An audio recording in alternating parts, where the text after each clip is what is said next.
There are moments in life when your hands feel empty, your heart feels heavy. You try everything, and your rizq feels locked behind doors you can't even see.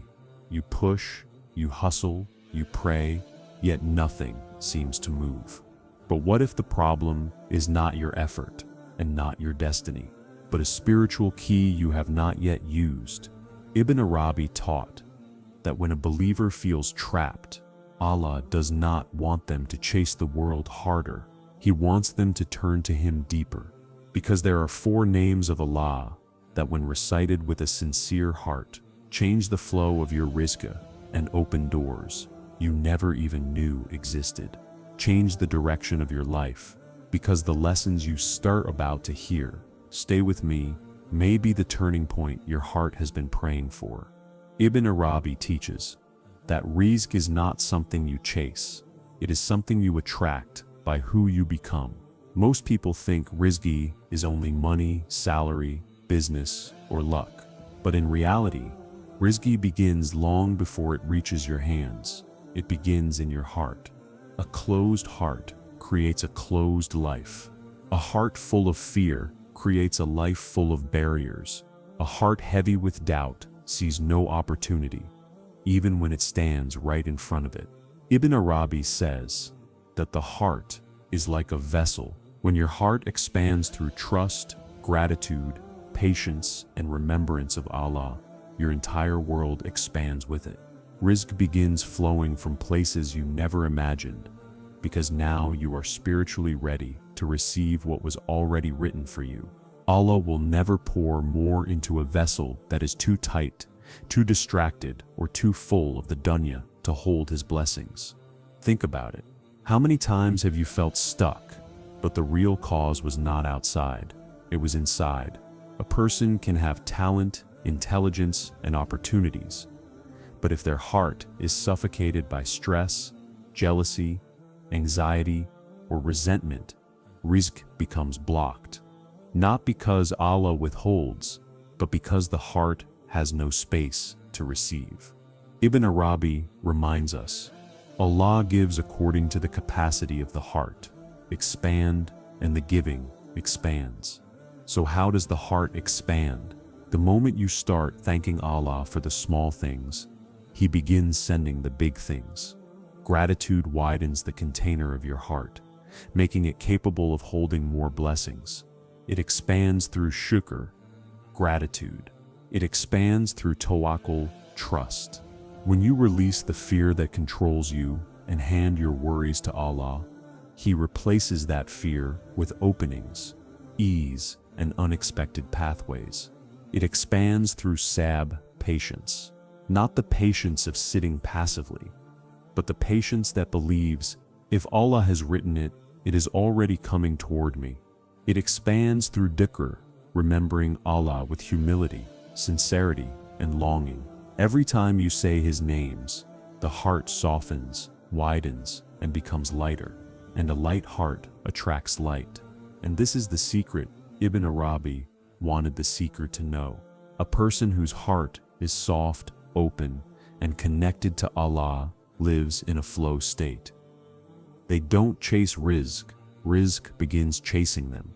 They don't force outcomes, outcomes come with ease. They don't struggle for attention. Allah turns hearts toward them.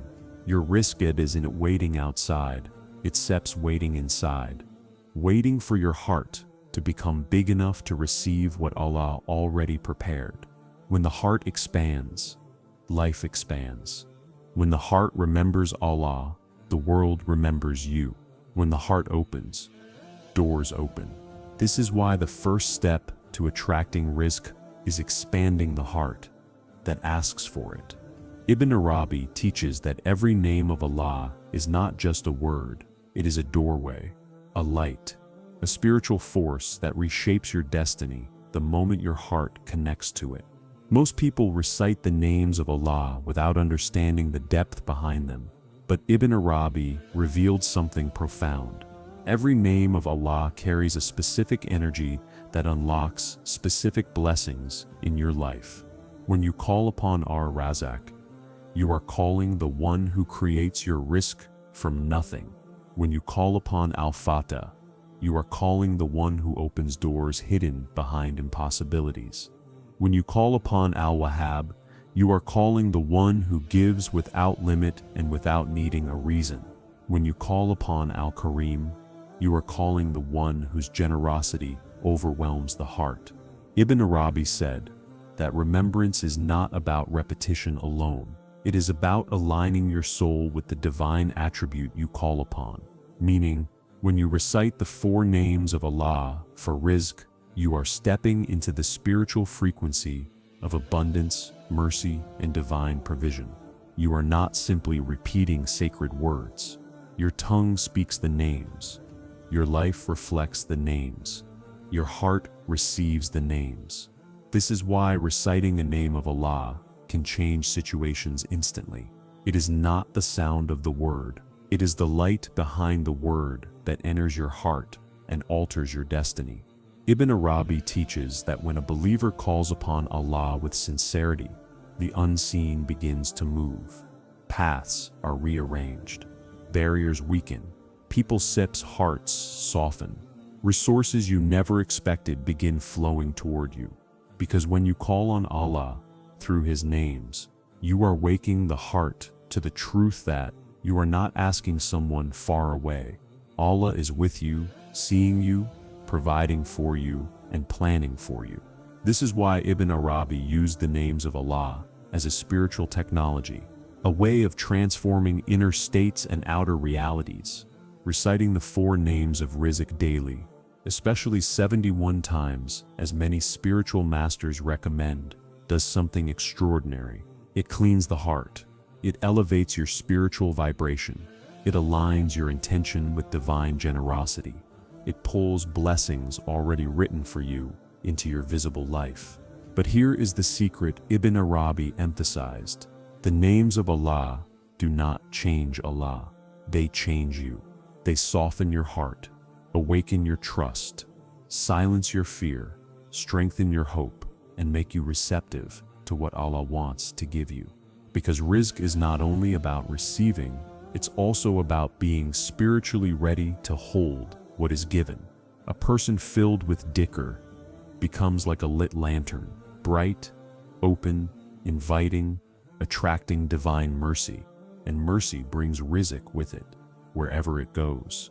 This is why the names of Allah are powerful, not because they are magical, but because they awaken the divine connection inside you that was always meant to open the doors of your life. One of the most transformative teachings of Ibn Arabi is this: what comes through fear is temporary. What comes through tawakkul is eternal. They chase money with fear of losing it. Most people wake up with worry on their tongue and sleep with stress in their chest. They plan their lives with fear of the unknown. They seek opportunities with fear of failure. But Ibn Arabi reminds us that fear closes the doors that trust would have opened. Fear blocks Rizq. Anxiety pushes blessings away. When the heart is full of panic, it cannot hold the gift Allah is trying to send. Tawakkul, on the other hand, true trust in Allah, is like a spiritual magnet that pulls Rizq toward you. It is working with full effort while the heart remains calm. Tawakkul is not laziness. It is not sitting on the prayer mat doing nothing, because it knows that provision does not come from people, bosses, markets, or luck. Ibn Arabi says, it comes from Allah alone. The one who relies on Allah never experiences loss, even when the world thinks he is lost. Think about this.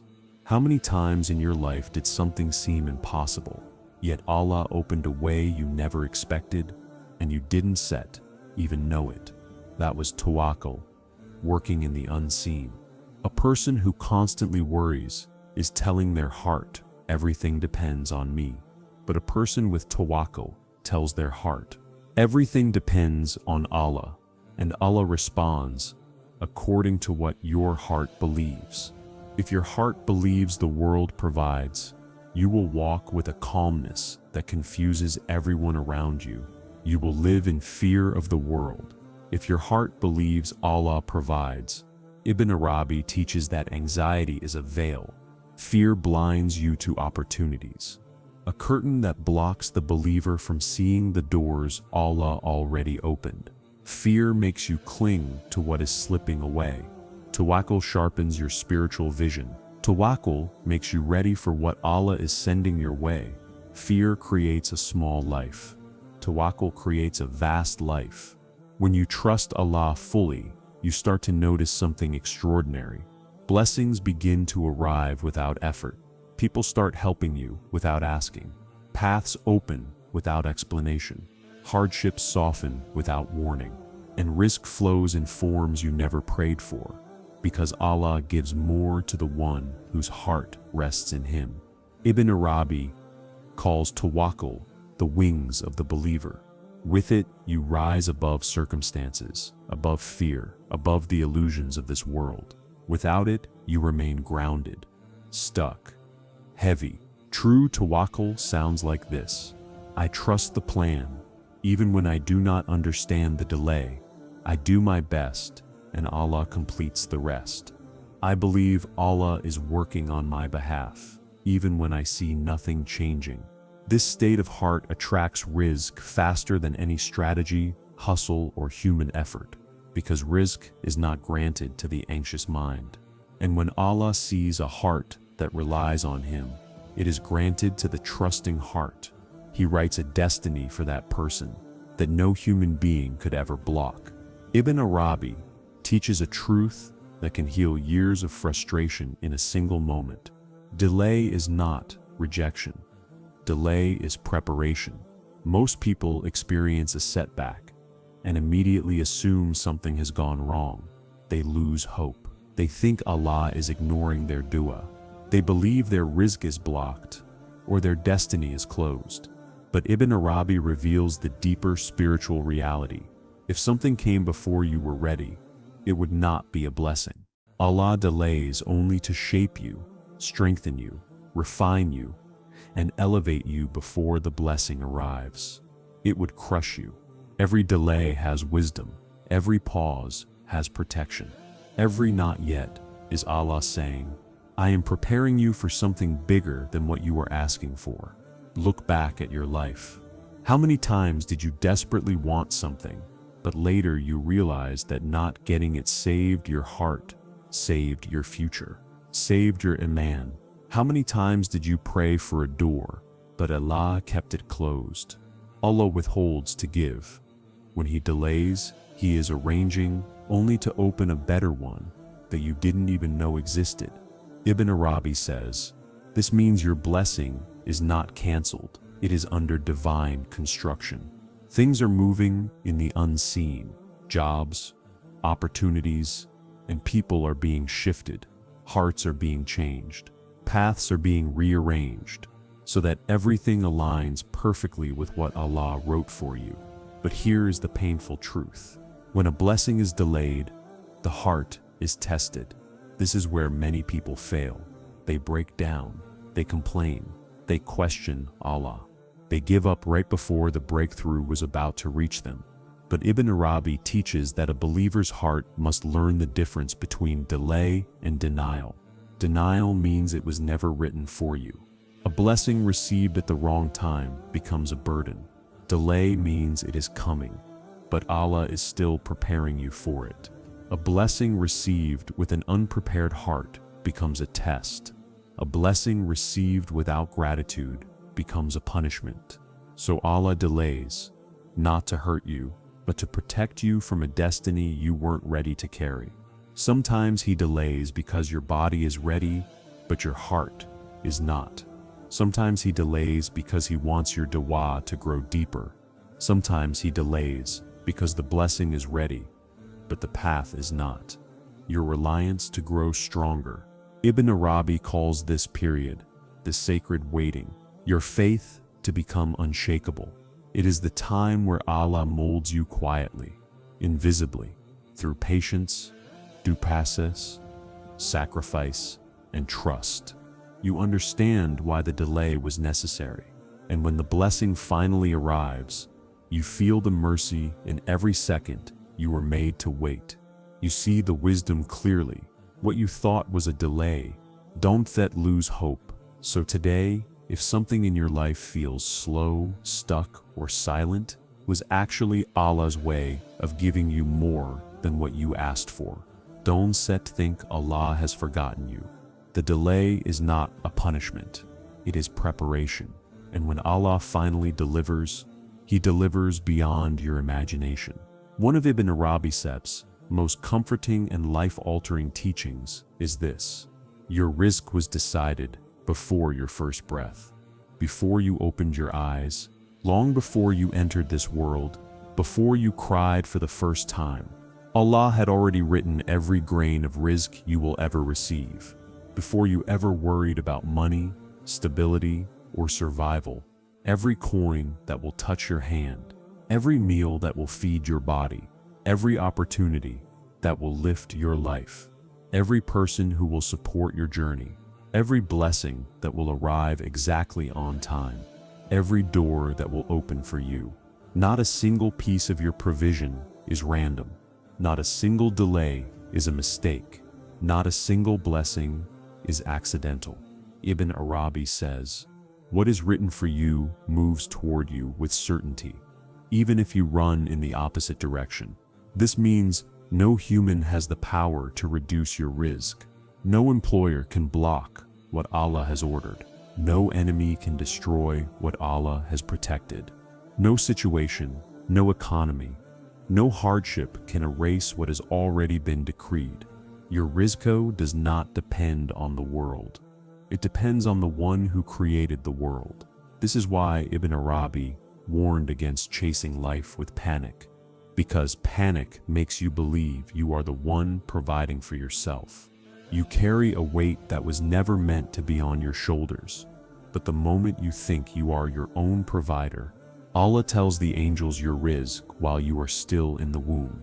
The amount, the source, the timing, the openings, the closures. So why is there struggle? Every detail is written with precision and mercy. Why do we feel blocked? Because Allah does not only give rizq, He gives it with wisdom. Why does it sometimes seem like our provision is delayed? Sometimes He gives slowly, so you don't become arrogant. Sometimes He gives later, so you learn patience. Sometimes He gives differently, so you become grateful. Sometimes He gives through hardship, so your heart softens and returns to Him. Sometimes He gives in unexpected ways to show you His power. What is written for you cannot be taken. Ibn Arabi explains that rizq is not just something that comes into your life, and what is not written for you cannot be forced. It is something that recognizes you because Allah commanded it to reach you. Your rizq is like a loyal servant, traveling through the unseen, searching for you, moving toward you, waiting for the perfect moment Allah chose for its arrival. No matter how many obstacles stand between you and your blessing, your rizq passes through them like light through darkness, because it is obeying Allah's command, not the world's resistance. Because whether you stress or stay calm, this is why the believer's heart can rest. The rizq will come. Whether you fear or trust, the rizq will come. Whether the world helps you or abandons you, the rizq will come. Your job is not to chase provision like someone lost. Your job is to move with trust, intention, and dua is already on its way. Knowing that what Allah wrote for you, this truth frees the heart from the chains of fear. It removes jealousy. It ends comparison. It silences anxiety, because the believer knows, my rizq is written. It cannot miss me. One of Ibn Arabi's most liberating teachings is this: most people spend their entire lives chasing the dunya. Creation is a mirror. The one who provides is the one reflected in it. Running after jobs, promotions, clients, business, status, validation. They believe the world is feeding them, that money comes from bosses, opportunities come from people. But Ibn Arabi tears down this illusion with a single truth. And stability comes from whatever they can secure with their own hands. The world is not your provider. Allah is. The dunya is just a channel, a vehicle, a means. It is never the source. It is like a cup that carries water. If a job ends, Allah did not end, but the water comes from somewhere else entirely. If a business fails, Allah did not fail you. If a person stops supporting you, Allah never stops.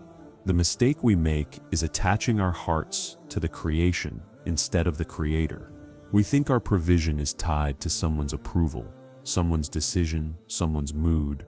But Ibn Arabi says, the one who ties his heart to Allah lives in peace. The one who ties his heart to creation lives in fear, but it is never controlled by the dunya. Your rizq will come through the dunya. It is controlled by the one who owns the heavens and the earth. Think of a tree. You see its branches, its leaves, its fruits. But the real life is underground. In the roots, you cannot see. Your life is the same. You see the job, the salary, the business, the investments. But the real root of all provision is hidden. It is Allah's command.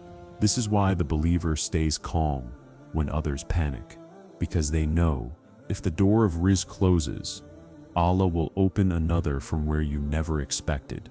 When you rely on the world, you become a slave to its instability. When you rely on Allah, you walk with a heart that cannot be shaken. They open and close without warning. Ibn Arabi teaches that worldly doors were never meant to be trusted, but Allah's door remains open for the one who seeks Him. This is why some people lose a job and suddenly their life improves. This is why some people are rejected and then find something far better. This is why some failures turn into turning points, because the world rejected you, only for Allah to redirect you. Every time Allah removes a source you depended on, do not confuse the cup with the water. He is reminding you, the cup changes, but the water remains. The greatest spiritual freedom comes when you realize your boss is not feeding you. Your business is not sustaining you. Your qualifications are not protecting you. Your connections are not guaranteeing your future. Only Allah is. And when the heart truly understands this, fear dissolves, stress weakens, jealousy dies, disappointment shrinks, because you stop expecting from people what only Allah can give. You walk with a quiet power, a calm certainty, knowing that as long as Allah is your provider, you will never be deprived. A deep trust, it is not hidden in some unreachable place. Ibn Arabi teaches that your rizq is not far from you. It is not lost. It is already written, already moving toward you. But sometimes veils stand between you and what Allah has decreed. These veils are not physical. They are spiritual. They are formed by sins, ego, doubts, jealousy, fear, anger, attachment to the dunya, and a heart disconnected from Allah. And Ibn Arabi says something profound. Dhikr tears the veils that the dunya places upon the heart. Dhikr is not just repetition, it is purification.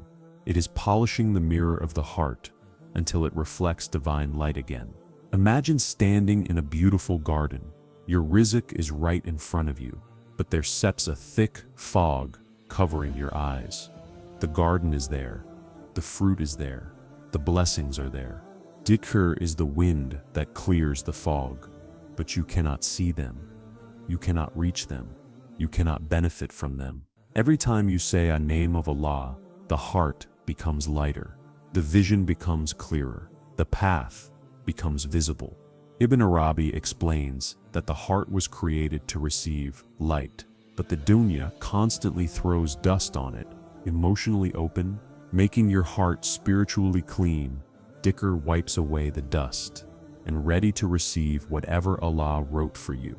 This is why people who engage in sincere dhikr often experience sudden ease, unexpected money, new opportunities, a job call, a solution they couldn't see before, a door opening after months of nothing. The rizq didn't suddenly appear. Your heart simply became able to recognize what Allah had already placed in front of you. Ibn Arabi says that some people chase blessings for years but never reach them because their heart is locked behind veils of negativity and heedlessness. But the one who remembers Allah tears those veils one by one, even for a few minutes a day. Jealousy, Dhikr dissolves it. Fear, Dhikr weakens it. Confusion, Dhikr clears it. Depression, Dhikr lightens it. Discontentment, Dhikr heals it. When the heart becomes clear, Allah's blessings flow naturally, without force, without panic, without struggle. Dhikr aligns your inner world with the divine plan of your outer world. It connects the soul to its source. This is why the awliya, the saints, and the seekers of Allah, it brings your heart into harmony with what Allah has already written. Never stop remembering Him, not because they want miracles, but because Dhikr cleans their hearts until reality begins to reveal itself with clarity. Each name carries a divine frequency that travels into the heart. The names of Allah are not just sounds, they are lights, breaking the chains the dunya places upon you. And when the veils are lifted, Rizq flows freely. The believer sees doors that were always there. The believer receives blessings that were always coming. The believer walks a path illuminated by certainty and ease. Ibn Arabi's message is simple.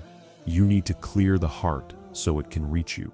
You don't need to chase what Allah already wrote for you.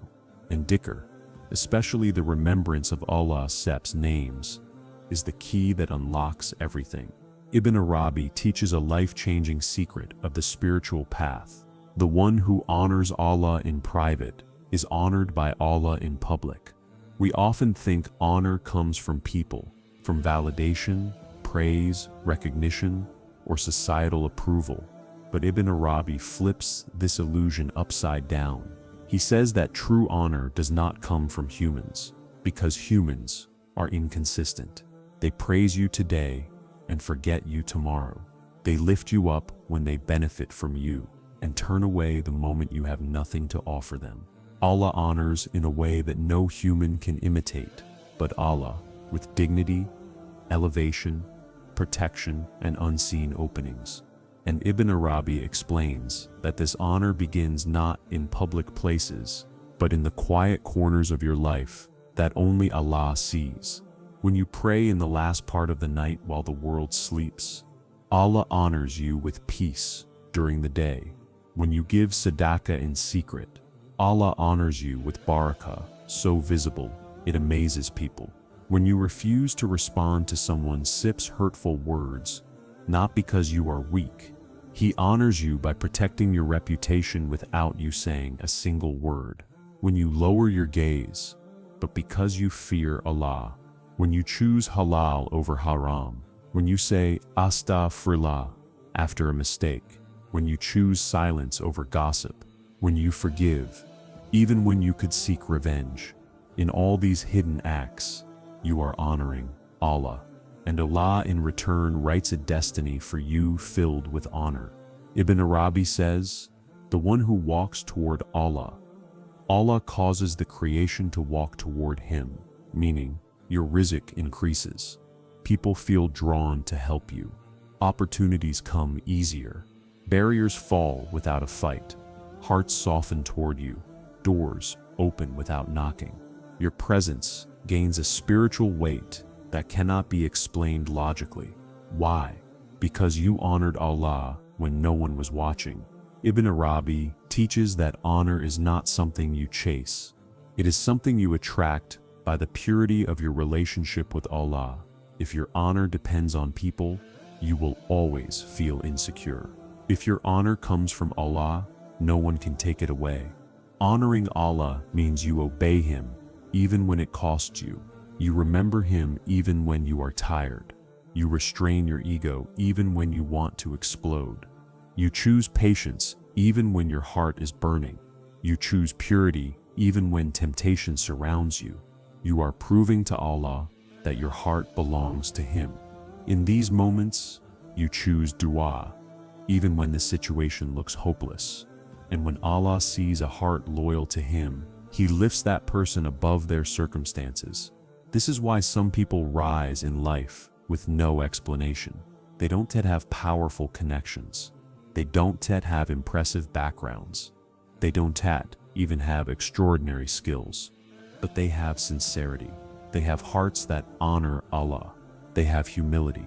The one who hides himself for Allah is revealed by Allah when the time is right, and Allah honors those hearts in return. Ibn Arabi beautifully says, so if you feel unseen, underappreciated, ignored, or overlooked, don't chase the world for validation.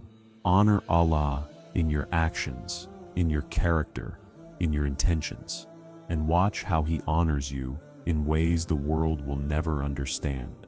One of Ibn Arabi's deepest teachings is this: Allah gives to the heart according to what the heart carries. In other words, it is a magnet. Your intention is not just a silent thought, a spiritual frequency that calls blessings toward you or blocks them entirely. Most people pay attention only to their actions, but Ibn Arabi says actions are merely the shadows of intentions. The real weight, the real power, the real spiritual consequence lies in what the heart intends. A pure intention pulls pure rizq. A corrupted intention pulls temporary results that collapse later. A small intention brings small openings. A vast intention brings vast openings. Ibn Arabi explains that Allah does not respond to the tongue unless the heart is aligned with it. A dua made with a distracted heart is like an arrow shot without direction.